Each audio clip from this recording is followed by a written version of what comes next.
आसीगला जनगणना को लेकिन बड़ खबर दीर्घ 15 वर्ष पर जनगणना होगापाई जाऊँगी। एप्रिल मासरू प्रथम पर्यायर यह आरंभ हो। ए सरकारी अधिकारी माने घर को घर जाकि जांच करने सहित आपण मानक 33 प्रश्न पचारे। कौ सब प्रश्न पचारे ए सब बाबद में आपण अल्प बहुत जानिथिबा दरकार जहाँकि आगक आपको बहुत साहाय्य करिवो। चलतु आज भिडियो ये जो 33 प्रश्न कौन रहिबो ए सब उपर आम डिटेल्स कथा आप भिडियोटी शेष जाए देखो सबकि आपने डिटेल्स बुझीपारे।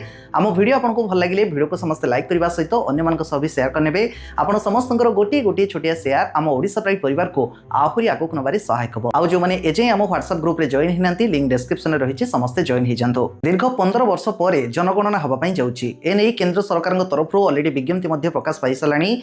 दुईटी पर्यायर जनगणना हम आ प्रथम पर्यायर जनगणना यही एप्रिल मास 16 तारिख आरंभ होगापाई जाऊँगी। एने अलरेडी प्रस्तुति आरंभ हो गलानी। एथिपाई जो कर्मचारी मानक नियोजित करा से नहीं लिस्ट आसी साराणी। खूब शीघ्र से भितर ट्रेनिंग दिज्व। ता सहित से सरकारी अधिकारी माने घर को घर जाइए आपण मानक किसी प्रश्न पचारे। आउ एथर लक्ष्य रखा जाइए जो जनगणना हम ताको संपूर्ण भाव में पेपरलेस जमी सबकि ऑनलाइन जमी अपडेट करा। तेणु जो अधिकारी माने आसबे घर को घर जाइए जांच करेंगे किसी सरल प्रश्न आपको पचारे जो कि 33 प्रश्न रही। ए सब बाबद में अल्प बहुत एबेठू जानिथिबा दरकार जहाँकि परवर्ती समय आपको बहुत साहाय्य करिवो। ए संपर्क में ऑफिशियली अपडेट गणमाध्यम आसी देखंतु। 15 वर्ष पर देश रे हेबाकु जाउछि जनगणना। एप्रिल 16 तारिख आरंभ हेबो प्रथम पर्याय। प्रथम थर पई पेपरलेस जाति भित्तिक जनगणना हेबो। घर को घर बुली 33 प्रश्न पचारिबे। एबे चलंतु ए सब प्रश्न कोन रहिबो आ उपरे डिटेल्स कथा बा। देखंतु जनगणना 2027 आपनको कोन पचारे जीवो से नै आर्टिकल मध्ये आसीछि। दुईटी फेज रे जनगणना होगापाई जाऊँगी। तेणु ए सब बाबद में आपने टिके सम्यक धारणा आपंकर थाउ टिके जानी थांतु जोटा कि आपको परवर्ती समय बहुत ही हेल्प करिवो। 2027 जनगणना जो हम केंद्र सरकार तरफ एथिपाई विधिवत विज्ञप्ति जारी हो सारी। दीर्घ 15 वर्ष पर यह जनगणना होगापाई जाऊँगी। एथिपाई एबेठु प्रस्तुति आरंभ है। दुईटी पर्यायर आरंभ हो। आउ एथिपाई जो सरकारी अधिकारी माने नियोजित हेबे सेमानंको ट्रेनिंग दबा नहीं प्रस्तुति भी आरंभ है। तो एथिरे जो 33 प्रश्न पचारे जीवो घर परिवार सदस्य गाड़ी आसबाबपत्र यही सब उपर ही आपको ओवरऑल 33 प्रश्न पचारे जीवो। आउ पूर्व जनगणना अलग प्रकार थिला एबे आउ टिके उन्नत बा अपग्रेड रे करिकी करा जीवो जोटे कि पेपरलेस उपर गुरुत्व दिया जाइछि। तेणु सब किछि ऑनलाइन ही अपडेटेड करबा नै कि लक्ष्य रखा जाइछि। जनगणना 2027 आपको कौन सब पचारे जीवो आपण मानकर टिके ओवरऑल आइडिया थाउ जोटे कि आपको सुविधा हबो। देखंतु प्रथम तो बिल्डिंग नंबर पौरपालिका किंबा स्थानीय कर्तृपक्ष किंबा जनगणनार नंबर देबे। जनगणना घर नंबर जनगणना घर चट्टाण पाई व्यवहृत मुख्य सामग्री जनगणना घर कांथ पाई व्यवहृत मुख्य सामग्री घर छात पाई व्यवहृत मुख्य सामग्री घर व्यवहार उद्देश्य जनगणना घर अवस्था। तो ओवरऑल एटी देखिपे प्रथम तो घर उपर ही मुख्यतः फोकस करा जाइछि। जेतेबेले अधिकारी माने आसुचंती आपण जो घरे रहुचंती प्रकृत से घरटी कौ प्रकार एटा आपको पचारिबा यही सब प्रश्न रही। आपको कहीं जड़े पचार घर अवस्था देखिकी ही सी सब जिन निजे ऑनलाइन अपडेटेड कर।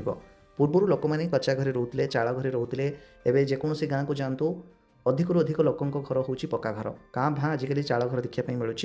तेणु घर अवस्था को देखिकी सी सब जिन निजे निजे अपडेट करदे। किसी जिन भर आपको पचारि पारती। 7 नंबर जो लिखाई जनगणना समय घर अवस्था जितेबाला सर्भे आसी से आपड़ कौ प्रकार घरे रोचंती सेटा को भी से ऑनलाइन अपडेटेड देवे। कच्चा घरे रोचंती कि पक्का घरे रोचंती ए सब बाबद भी आपको पचारे। देन देखंतु परिवार नंबर बा हाउस होल्ड नंबर परिवार रोहुतबा मोट व्यक्ति संख्या परिवार केते जण मोट लोक रोचंती आपको पचारे। आपनको परिवार मुख्य जीए तांकर नाम कौन पुरुष ना स्त्री ता सहित परिवार जो लोक रही जी जन से जाति कौन अनुसूचित जाति ना अनुसूचित जनजाति बा अन्य वर्गर कि यही सब बाबद भी से आपको पचारे जहाँद्वारा कि ऑनलाइन अपडेट करवाटा सुविधा हे। ओवरऑल ये सब जिन मगाजी यही कि जे सरकारी स्तर भी देखा दीर्घ 15 वर्ष पर जो ये जनगणना होची लोकों उन्नति आसी कि नहीं से अनुसार सर्वसाधारण उपकृत है भाया आग को घोषणा मान सब कर। देखु जनगणना घर मालिकाना स्थिति कौन रही परिवार रे केते लोक रोचंती आउ कक्ष संख्या ता आधार रे केते रही बा रूम संख्या जोटा कि कहबा परिवार केते लोक विवाहित रही बा मैरिड पर्सन केते जण अनमैरिड पर्सन केते जण ता सहित पानीय जलर मुख्य उत्स जो पानी व्यवहार करुछंती पीवा पाई हो बा अन्य कार्य हो मुख्य उत्सटा कौन सरकारी नलकूपर आनिकी पानी व्यवहार करुछंती ना पर्सनाली घरे बोरवेल खोलिछंती ना नलकूप अछि ତା ଉପରେ ବି ଗୁରୁତ୍ୱ ଦିଆଯାଇଛି। ପାନୀୟ ଜଳ ଉତ୍ସର ଉପଲବ୍ଧତା କ'ଣ ରହିଛି, ଆଲୋକର ମୁଖ୍ୟ ଉତ୍ସ କ'ଣ ଅଛି, ଯେଉଁ ଆଲୋକ ଆପଣ ଜାଳୁଛନ୍ତି ଘରେ ବିଜୁଳି ଜାଳୁଛନ୍ତି ତାର ମୁଖ୍ୟ ଉତ୍ସ କ'ଣ, ଇଲେକ୍ଟ୍ରି ହିଁ କେବଳ ଡିପେଣ୍ଡେବଲ୍ ଇଲେକ୍ଟ୍ରି ଉପରେ ନା ଏବେକା ସମୟରେ କେନ୍ଦ୍ର ସରକାରଙ୍କର ଯେଉଁ PM ସୂର୍ଯ୍ୟ ଘର ଚାଲିଛି ଗୋଟେ ସୋଲାର ପ୍ୟାନେଲ ଦେବା ନେଇକି ଯୋଜନା, ତା ବି ଆପଣ କନେକ୍ସନ୍ ନେଇଛନ୍ତି, ଏଟାକୁ ବି ଗୁରୁତ୍ୱ ଦିଆଯାଇଛି। ଏଟାକୁ ବି ସେମାନେ ଆପଣଙ୍କୁ ପଚାରିବେ। ଶୌଚାଳୟର ସୁବିଧା ମାନେ ବାଥରୁମ୍ ଅଛି କି ନାହିଁ ଏ ବାବଦରେ ବି ଆପଣଙ୍କୁ ପଚାରି ପାରନ୍ତି ନ ପଚାରି ବି ପାରନ୍ତି, କିନ୍ତୁ ଏଗୁଡ଼ା ସବୁ ତାଙ୍କର ଥିବ। ଆପଣଙ୍କ ପାଇଁ ଯେଉଁ ତଥ୍ୟ ଗୁଡ଼ା ତାକୁ ସେମାନେ ଅପଡେଟେଡ଼ କରିବେ। ଏଇଥିଲାଗି କି କାହିଁକିନା ଏସବୁ କ୍ୱେଶ୍ଚିନ୍ ଥିବ, ଘର ଗୋଟେ ଦେଖିଦେଲେ ଅଟୋମେଟିକ୍ କିଛି ଜିନିଷ ଆଇଡ଼ିଆ କରିକି ବି ସେମାନେ ଅପଡେଟ୍ କରିଦେବେ ଯେ ଶୌଚାଳୟ ସୁବିଧା ଅଛି କି ନାହିଁ, ଆଉ ଶୌଚାଳୟର ପ୍ରକାର କ'ଣ, ଶୌଚାଳୟଟା କେଉଁଥିରେ ତିଆରି କେମିତି କ'ଣ ହେଇଛି ତା ବି ସେମାନେ ଷ୍ଟାଟସ୍ ଅପଡେଟ୍ କରିବେ। ତାପରେ ଦେଖନ୍ତୁ ଅପରିଷ୍କାର ଜଳ ନିଷ୍କାସନ ପଥ, ଘରେ ଯେଉଁ ୱେଷ୍ଟ ୱାଟର ସବୁ ବାହାରୁଛି ତାକୁ କେମିତି କ'ଣ ବାହାରକୁ ବାହାରିବା ପାଇଁ ନିଷ୍କାସନ ପଥ କ'ଣ ରହିଛି, ଟେପ୍ କନେକ୍ସନ୍ ହେଇଛି ନା ଅନ୍ୟାନ୍ୟ କୌଣସି ଆପଣ ଉପାୟ କରିଛନ୍ତି ତାହା ଆପଣଙ୍କୁ ପଚାରିବେ। ସ୍ନାନ ସୁବିଧାର ଉପଲବ୍ଧତା, ଗାଧୋଇବା ପାଇଁ କ'ଣ ସୁବିଧା ଅଛି କ'ଣ ଅଛି ତାହା ପଚାରିବେ। ରୋଷେଇ ଘର ଏବଂ LPG ବା PNG ସଂଯୋଗର ଉପଲବ୍ଧତା, ରୋଷେଇ ଘର ଅଛି କି ନାହିଁ, ତା ବାଦରେ ଆପଣ ଗ୍ୟାସ୍ କନେକ୍ସନ୍ ନେଇଛନ୍ତି କି ନାହିଁ ନା ଚୁଲିରେ ଜାଳିକି ରୋଷେଇ କରୁଛନ୍ତି ତା ବି ପଚାରିବେ। କାହିଁକିନା ସରକାରଙ୍କର ଅଲରେଡ଼ି ଉଜ୍ଜ୍ୱଳା ଯୋଜନା ଚାଲିଛି, କେତେ ଲୋକ ତା ଦ୍ୱାରା ବେନିଫିଟେଡ଼୍ ହେଉଛନ୍ତି, କେତେ ଲୋକ କନେକ୍ସନ୍ ନେଇଛନ୍ତି ତାର ବି ସରକାରଙ୍କ ପାଖରେ ଅପଡେଟ୍ ରହିବା ଦରକାର। ଯଦି ଆପଣ ରୋଷେଇ କରୁଥାନ୍ତି ଚୁଲିରେ ତାହେଲେ ରୋଷେଇ ପାଇଁ ବ୍ୟବହୃତ ମୁଖ୍ୟ ଜାଳେଣୀ କ'ଣ, କେଉଁଥିରେ ଆପଣ ଜାଳୁଛନ୍ତି, କାଠ କି ଘଷି, ଏସବୁ ଆପଣ ଅପଡେଟ୍ ଦେବେ। ତା ବାଦ ରେଡ଼ିଓ କିମ୍ବା ଟ୍ରାଞ୍ଜିଷ୍ଟର ଅଛି କି, ଘରେ ଟେଲିଭିଜନ ଅଛି କି, ଇଣ୍ଟରନେଟ୍ର ସୁବିଧା ଆପଣ ପାଉଛନ୍ତି କି ନାହିଁ, କାହିଁକିନା ଏବେକା ସମୟରେ ବି ଜାଣନ୍ତୁ 5G ଜମାନାରେ ବି ବହୁତ ଜାଗା ଅଛି ଏମିତି ବି ଯେଉଁଥିରେ କି ଏଯାଏଁ ବି ନେଟ୍ କନେକ୍ସନ୍ ପହଞ୍ଚି ପାରୁନି, ଲୋକମାନେ ଏବେ ବି ମାନେ ନେଟ୍ କନେକ୍ସନ୍ରୁ ବଞ୍ଚିତ, ଇଣ୍ଟରନେଟ୍ ସୁବିଧା ପାଇପାରୁନାହାନ୍ତି, ତେଣୁ ତାକୁ ବି ଗୁରୁତ୍ୱ ଦିଆଯାଇଛି।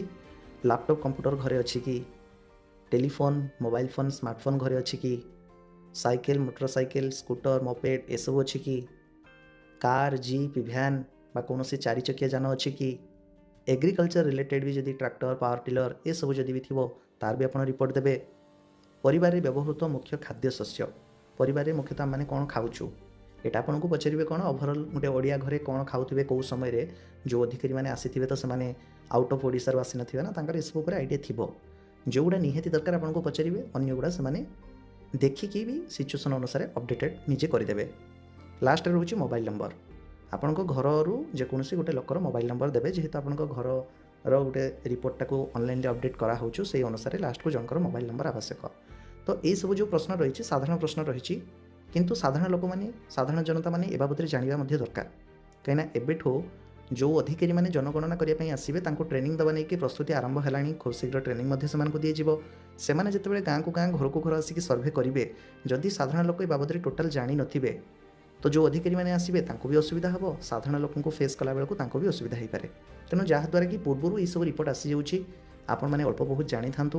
ଅଧିକାରୀମାନେ ବି ଯେତେବେଳେ ଆସିବେ ଆପଣମାନେ ତାଙ୍କୁ କୋଅପରେଟ୍ କଲେ ସମସ୍ତଙ୍କୁ ଏଠି ସୁବିଧା ହେବ। ତେଣୁ ସେଥିପାଇଁ ସରକାରୀ ସ୍ତରରୁ ଯେତେବେଳେ ବି ଯାହା ବି ସବୁ ଆସୁଛି ଅପଡେଟ୍ ଆମେ ଆପଣମାନଙ୍କ ପାଖରେ ପହଞ୍ଚାଉଛୁ। ସବୁ ଜିନିଷ ଜାଣନ୍ତୁ, ବର୍ତ୍ତମାନ ସମୟରେ ଜାଣିଥିବେ ନଲେଜ୍ ଇଜ୍ ଦ ପାୱାର। ତେଣୁ ଆପଣମାନେ ଜାଣିଥାନ୍ତୁ, ଆଗାମୀ ଦିନରେ ଜନଗଣନା ଯେତେବେଳେ ଆରମ୍ଭ ହେବ ଏସବୁ ଜିନିଷ ଆପଣମାନେ ଯେହେତୁ ପୂର୍ବରୁ ଜାଣିଥିବେ ସେତେବେଳେ ଆପଣଙ୍କୁ ସହଜ ହେବ। ଆଗକୁ ଜନଗଣନା ଆରମ୍ଭ ହେଲେ ଅଧିକାରୀମାନେ ଯେଉଁ ଆସିବେ ଘରକୁ ଘର ବୁଲିକି ଯାଞ୍ଚ କରିବେ, ସର୍ଭେ କରିବେ, ଆଉ କେଉଁ ସବୁ ପ୍ରଶ୍ନ ସାଧାରଣ ଲୋକଙ୍କୁ ପଚାରିବେ ସେ ନେଇ ଆଜିର ଥିଲା ଭିଡ଼ିଓ। ଏଯାଏଁ ଯଦି ଆପଣମାନେ ଭିଡ଼ିଓ ଦେଖିଥାନ୍ତି, ଭିଡ଼ିଓ କେମିତି ଲାଗିଲା ନିଜର ମତାମତ କମେଣ୍ଟରେ ଜଣାଇବା ସହିତ ଭିଡ଼ିଓକୁ ସମସ୍ତେ ଗୋଟେ ଲାଇକ୍ କରିନେବେ, ହ୍ୱାଟ୍ସଆପ୍ ଫେସବୁକ୍ରେ ବି ସେୟାର କରିନେବେ। ଆପଣ ସମସ୍ତଙ୍କର ଗୋଟିଏ ଗୋଟିଏ ଛୋଟିଆ ସେୟାର ଆମ ଓଡ଼ିଶା ପ୍ରାଇଡ୍ ପରିବାରକୁ ଆହୁରି ଆଗକୁ ନେବାରେ ସହାୟକ ହେବ। ଆଉ ଚ୍ୟାନେଲରେ ନୂଆ କରି ଆସିଥିଲେ ଏବେ ହିଁ ସମସ୍ତେ ଚ୍ୟାନେଲକୁ ସବସ୍କ୍ରାଇବ୍ କରି ପାଖରେ ଥିବା ବେଲ୍ ଆଇକନକୁ ବି ପ୍ରେସ୍ କରିନିଅନ୍ତୁ। ସବୁବେଳେ ପ୍ରତ୍ୟେକଟି ସରକାରୀ ଯୋଜନାର ସଠିକ୍ ଖବର କେବଳ ଆମରି ଭିଡ଼ିଓ ଆମରି ଚ୍ୟାନେଲରୁ ପାଇପାରିବେ।